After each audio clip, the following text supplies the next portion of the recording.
आप सब भाई बहनों को जय मसीह की मेरा नमस्कार और प्रभु का आपको आशीष मिले।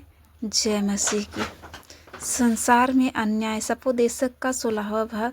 संसार में अन्याय। फिर मैंने संसार में क्या देखा कि न्याय के स्थान में दुष्टता होती है और धर्म के स्थान में भी दुष्टता होती है।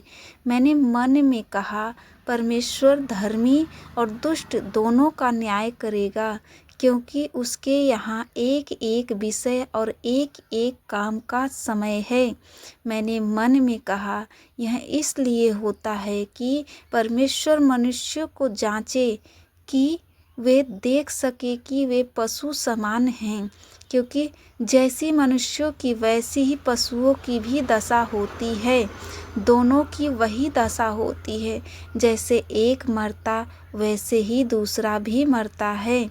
सबों की श्वास एक सी है और मनुष्य पशु से कुछ बढ़कर नहीं। सब कुछ व्यर्थ ही है, सब एक स्थान में जाते हैं, सब मिट्टी से बने हैं और सब मिट्टी में फिर मिल जाते हैं।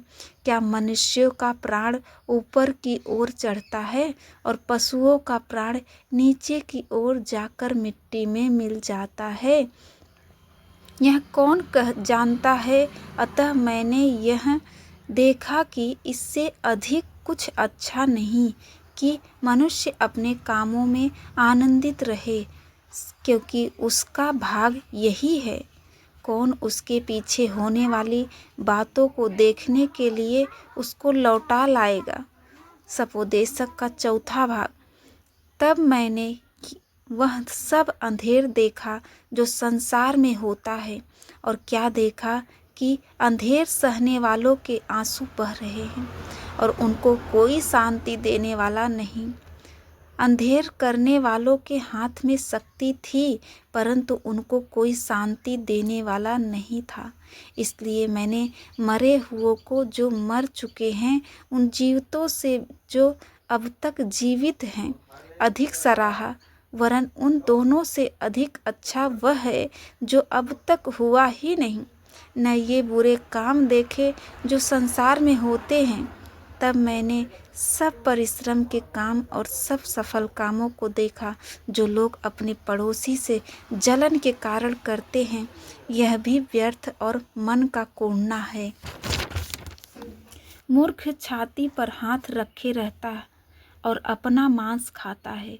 चैन के साथ एक मुट्ठी उन 2 मुट्ठियों से अच्छा है जिनके साथ परिश्रम और मन का कोड़ना हो। फिर मैंने धरती पर यह भी व्यर्थ बात देखी, कोई अकेला रहता है और उसका कोई नहीं है, न उसके बेटा है न उसका भाई है, तो भी उसके परिश्रम का अंत नहीं होता। न उसकी आंखें धन से संतुष्ट होती है और न वह कहता है, मैं किसके लिए परिश्रम करता और अपने जीवन को सुख रहित रखता हूँ। यह भी व्यर्थ और निरा दुख भरा काम है। 1 से 2 अच्छे हैं, क्योंकि उनके परिश्रम का अच्छा फल मिलता है। क्योंकि यदि उनमें से एक गिरे तो दूसरा उसको उठाएगा, परंतु हाय उस पर जो अकेला होकर गिरे और उसका कोई उठाने वाला न हो।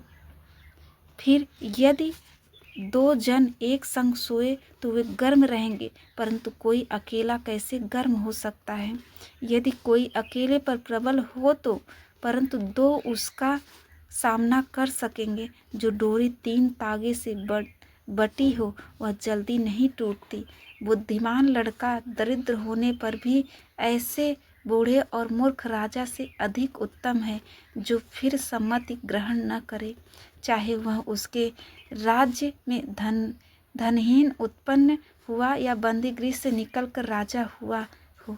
मैंने सब जीवितों को जो धरती पर चलते फिरते देखा कि वे उस दूसरे के संग हो लिए जो उनका स्थान लेने के लिए खड़ा हुआ। वे सब लोग अनगिनत थे जिन पर वह प्रधान हुआ था, तो भी भविष्य में होने वाले लोग उसके कारण आनंदित न होंगे। निसंदेह यह भी व्यर्थ और मन का कूढ़ना है। धन्यवाद यीशु, जो प्रभु हमने तेरे वचन के द्वारा सीखा कि धरती पर यह भी व्यर्थ बात देखी, कोई अकेला रहता है और कोई उसका कोई नहीं है, किसी का उसके बेटा है न उसका भाई, तो भी उसके परिश्रम का अंत नहीं होता। न उसकी आंखें धन से संतुष्ट होती है, न वह कहता है। परमेश्वर का वचन पवित्र शास्त्र के जरिए हमें ज्ञान और बुद्धि मिलता है। परमेश्वर कितने अच्छे से समझाते हैं। 1 से 2 अच्छे हैं क्योंकि उनके परिश्रम का अच्छा फल मिलता है। वो दोनों मिल के मेहनत करते हैं, तभी जीवन में आनंद और सुख कमाते हैं। परमेश्वर उन्हें आशीष से भर देता है।